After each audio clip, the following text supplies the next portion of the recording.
Hi students, आज हम करेंगे एक्सरसाइज 1.3 का सिक्स क्वेश्चन है। Look at several examples of rational numbers in the form of p by q where q which is equal to not 0 where p and q are integers with no common factors other than 1 and having terminating decimal representation या फिर expansion. Can you guess what property of q must satisfy? देखो six question में कहा गया है ऐसे rational number के example लो जिन rational number को रखने पर उन वन के अलावा कोई भी दूसरा फैक्टर ना हो और उस रेशनल नंबर को डिवाइड करने पर जो उसका डेसिमल एक्सपेंशन आए वो टर्मिनेटिंग डेसिमल एक्सपेंशन आए। देखो इस क्वेश्चन में दो इंपॉर्टेंट बातें याद रखने की है।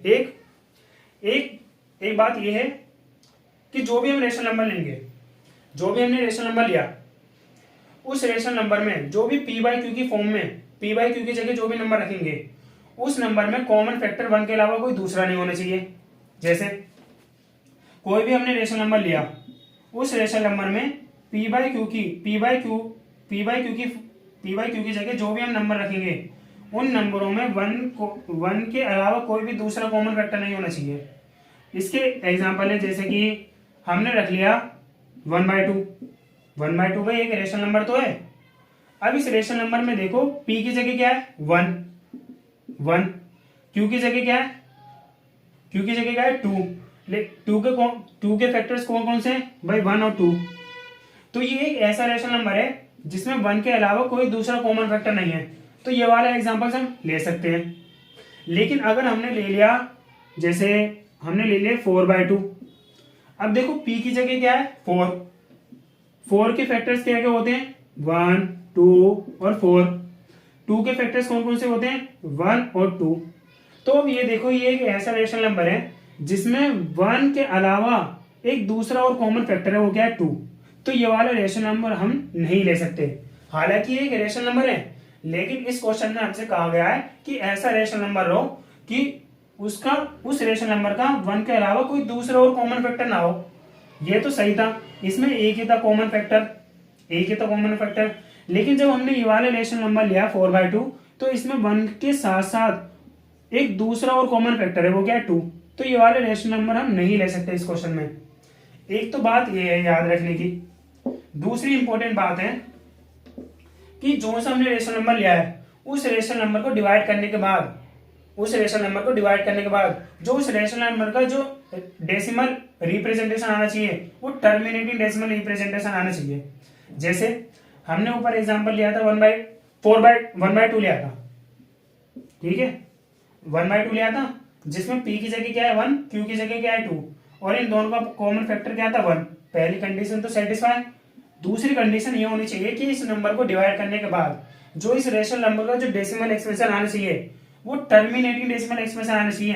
तो अब डिवाइड करके देखो क्या इस रेशनल नंबर का डिवाइड करने पे जो डेसिमल एक्सप्रेशन आ रहा है क्या टर्मिनेटिंग डेसिमल एक्सप्रेशन आ रहा है। करते हैं डिवाइड।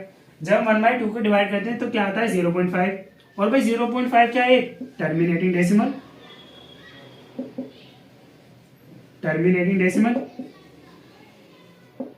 भाई टर्मिनेटिंग डेसिमल है ना। 1/2 को डिवाइड करने के बाद 0.5 आता है और 0.5 का है टर्मिनेटिंग डेसिमल।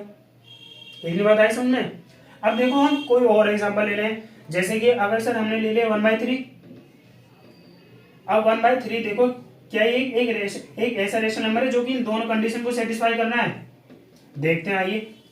तो 1/3 में देखो p की जगह क्या है 1 के फैक्टर क्या होते हैं 1, q की जगह क्या है 3 के फैक्टर क्या होते हैं 1 और 3।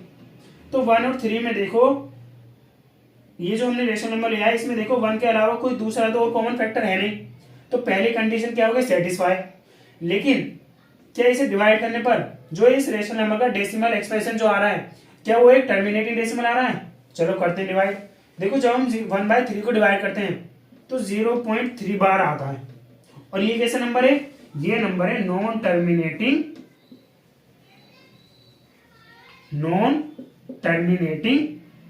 And non repeating decimal. Non terminating and repeating decimal. तो ये वाला रेशनल नंबर जो हमने रखा है 1/3 ये पहली कंडीशन को तो सेटिस्फाई कर रहा है लेकिन दूसरी कंडीशन को सेटिस्फाई नहीं कर रहा। मतलब फुलफिल नहीं कर रहा, तो ये वाला रेशनल नंबर हम नहीं रख सकते। तो ऐसे आखिर कौन कौन से एग्जाम्पल्स हैं जो हम इस क्वेश्चन में रख सकते हैं, ऐसे कौन कौन से रेशनल नंबर के एग्जाम्पल हैं जो कि हम इस क्वेश्चन में रख सकते हैं, जो कि इन दोनों कंडीशन को सेटिस्फाई कर ले। ठीक है, तो मैं आपको वही बताने वाला हूं कि ऐसे कौन कौन से एग्जाम्पल्स हैं जिसे हर बार रखने पर इन दोनों कंडीशन को वो सेटिस्फाई करेगा। आइए बताता हूं। अब देखो एग्जाम्पल बताने से पहले एक लाइन और रह गई, ये वाली। अब इस लाइन का मतलब क्या है, इस लाइन को पढ़ते हैं। Can you guess what property of Q must satisfy.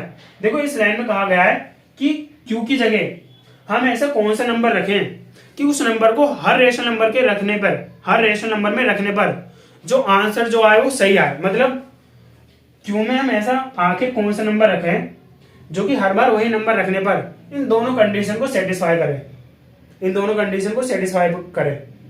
देखो पहले सॉल्यूशन देखते हैं, अभी आएगा थर्ड लाइन का मतलब समझने। सॉल्यूशन में देखो हमें क्या करना है, हमें कुछ नहीं करना, p की जगह रखना है 1 और q की जगह रखना है 2, या फिर 2 की कोई भी पावर। a क्या है, a कोई भी एक नंबर है 0 को छोड़कर, a कोई भी एक नंबर है 0 को छोड़कर। तो या तो ये वाला नंबर रखेंगे हम, या फिर 1/5 या 5 टू द पावर कोई भी नंबर। a क्या है, कोई भी एक नंबर 0 को छोड़ के, ये वाले नंबर रखेंगे। या फिर 1/2 to the power a into 5 to the power b। यहाँ पे b लिख लेते हैं। नहीं, b क्या है, कोई भी एक नंबर है 0 को छोड़कर, कोई भी एक नंबर है 1 2 3 4 5 6 एंड सो ऑन। तो अगर हम हमेशा q की जगह अगर हम ये वाला नंबर रखेंगे ना हमेशा, तो जो भी हमारा आंसर आएगा, इन रेशनल नंबर का जो भी आंसर आएगा वो इस क्वेश्चन को सेटिस्फाई करेगा। मतलब इस क्वेश्चन की जो दो कंडीशन है इसे सेटिस्फाई करेगा। देखते हैं, आइए देखते हैं कैसे सेटिस्फाई करेगा। जैसे कि अगर हमने एग्जांपल ले लिया 1/2 टू द पावर a की जगह अगर हम 1 ले लिया, तो अगर हम 1/2 को डिवाइड करते हैं तो क्या आता है 0.5। अब देखो 0.5 क्या है, टर्मिनेटिंग डेसिमल है, और 1/2 में जो हमने रेशनल नंबर लिया है इसमें 1 के अलावा देखो कोई दूसरा और फैक्टर है नहीं, तो ये दोनों कंडीशन को सेटिस्फाई करना है ना। तो एक ये हो गया एग्जांपल। या फिर अब a की जगह कोई भी पावर रख लो 0 को छोड़कर, हमने लिख लिया 2, तो 2 का होल स्क्वायर क्या होता है 4। तो जब भी हम 1/4 को डिवाइड करते हैं तो भाई रिजल्ट कितना आता है 0.25, और 0.25 क्या है, टर्मिनेटिंग डेसिमल। दूसरी कंडीशन सोल्व। अब पहली कंडीशन देखते हैं, क्या इस 1/4 में 1 के अलावा कोई दूसरे भी फैक्टर है, नहीं, 1 के अलावा कोई भी और दूसरा कॉमन फैक्टर नहीं है, तो दोनों कंडीशन सेटिस्फाई हो रही है। तो एक ये रहा एग्जांपल। तो एक मैंने आपको जनरल फॉर्म दे दी है कि अगर हम 1/2 की पावर कुछ भी, 1/5 की पावर कुछ भी, या फिर 1/2 to the power a into 5 to the power b कुछ भी अगर हम रख लें, तो ये वाले रेशनल नंबर्स, ये बस यही 3 ऐसे रेशनल नंबर्स हैं जो कि इन दोनों कंडीशन को सेटिस्फाई करेंगे। आए समझ दिन बार।